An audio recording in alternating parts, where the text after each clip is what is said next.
Nous sommes le lundi 11 mai 2026 et l'on se retrouve pour les chroniques de la Lune, ta guidance qui te parle de tes émotions et de la meilleure façon de les gérer. Cette semaine, j'ai effectué mon tirage avec l'oracle Magie de la Lune de Céleste Gustin. La première carte que j'ai tirée est celle de la Datura. Elle te parle de communication subtile et de voyage invisible. Cette carte, elle te dit que tes émotions te permettent de percevoir au-delà de la matière, au-delà de notre environnement physique. Alors prête-y attention, véritablement, écoute tes émotions, écoute tes ressentis. La seconde carte que j'ai tirée est celle de l'opale blanche qui te parle de créativité, d'imagination et de joie. Cette carte, elle te dit de te servir de tes émotions pour nourrir ton inspiration, ta créativité et insuffler la joie dans tout ce que tu fais. La troisième carte que j'ai tirée est celle de la lune des Bémurs. Elle te parle de beauté, d'accomplissement et de révélation.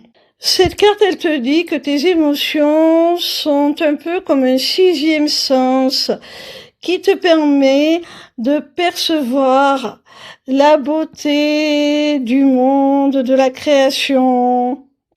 C'est comme un révélateur.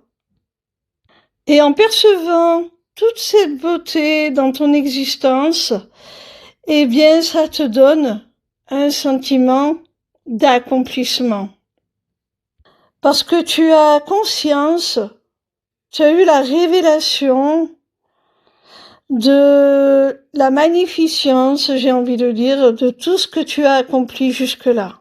La quatrième carte est celle de la lune des grands vents, qui te parle de ménage de printemps et de clarification. Tu es dans une phase là où tu assainis ton intérieur, émotionnellement parlant. Tu fais du tri, tu te délestes des émotions qui ne sont pas utiles, qui au contraire gaspillent ton temps et ton énergie, embrouillent ton mental. Tu vides un peu tes poubelles émotionnelles, on va dire.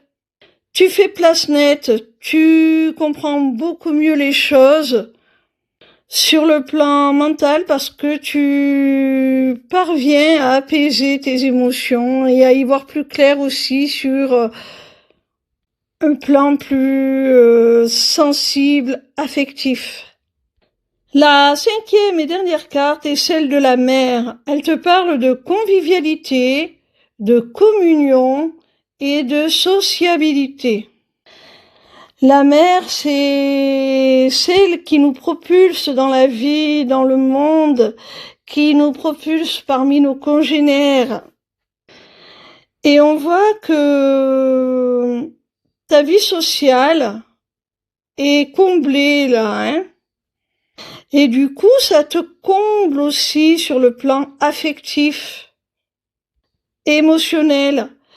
Tu es dans une phase, là, mon petit rayon, où tu te sens connecté aux autres, où tu as envie de partager avec l'autre.